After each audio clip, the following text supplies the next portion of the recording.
Hi, I'm Arius from MWS Photography, and welcome back to another episode of Digital Photography Today, the show where you will learn how to become the master of your camera. Today's topic, exposure compensation. In episode 1, we learned that program is the much better auto, and it is, but the camera is still doing your exposure for you, the same as it does in the full auto mode.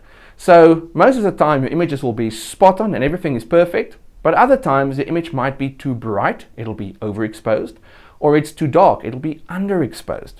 So now using the exposure compensation function on the camera, you can tell the camera, okay, I know Mr. Camera, you know best, but the image is a little bit too bright for me. And the reason for that is the camera is just evaluating the light it sees in the scene, in the image you are taking. But it can be tricked, it can be wrong. And in a future episode, we will look at how the camera reads light, so you can understand why the camera is not always seeing the image the way you are seeing it.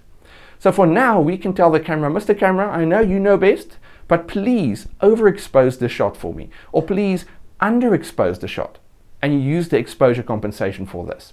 So if you look at this icon right here, you will find it on your camera. If you don't, just look in your manual and just search or go in the manual, look for exposure compensation to see where it is on your camera, but it should be on the body of the camera, if not in the menu system. So once you've got that, you'll see it's got a plus and it's got a minus on the icon. Now if you want to overexpose the image, you go to the plus side. If you want to underexpose, you want to make the image darker, you go to the minus side. So let's look at the SLR camera and then also the Canon PowerShot, the bridge camera, where it is on the camera and how to use it. And we'll also take a practical example of a candle and see how we can shoot the candle either brighter or darker, and we can see the effect of this. Now on this Nikon SLR camera, you will see that exposure compensation icon right there.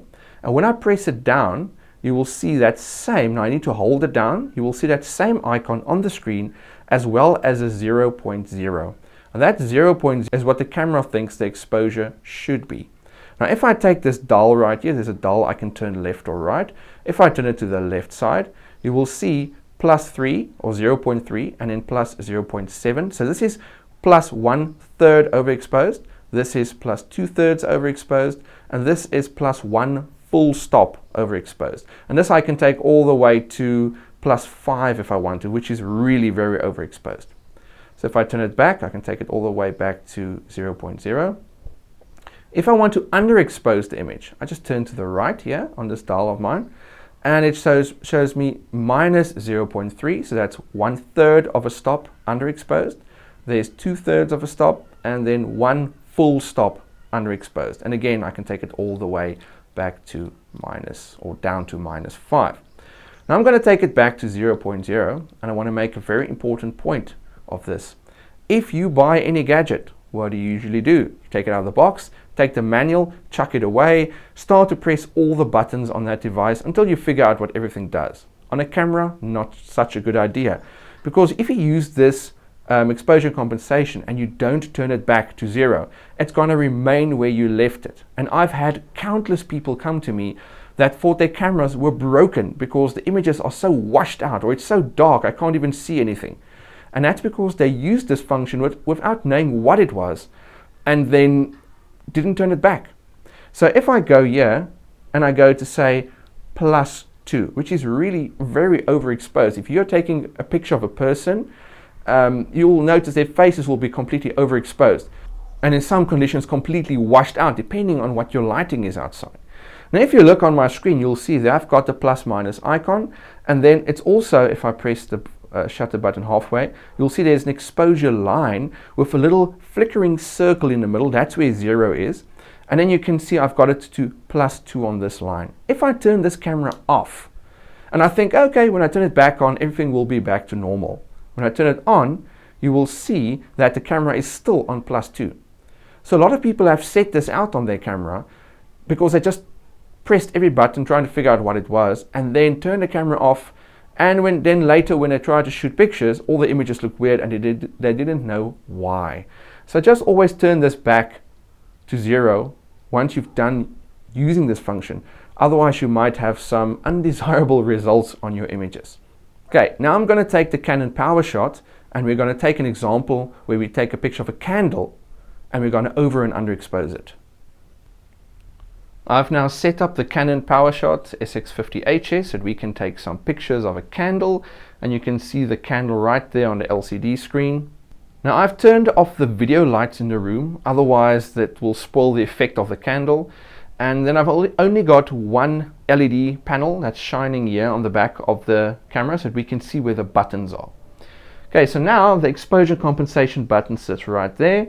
If I press it, you will see this line which has got a 1, 2, 3 going to each side, to left and right, and you'll see a plus right here and then a minus. So this is -1, -2, -3. This is +1, +2, +3, the same as with the Nikon SLR, but now we can just see the exposure, or we can see the line right there.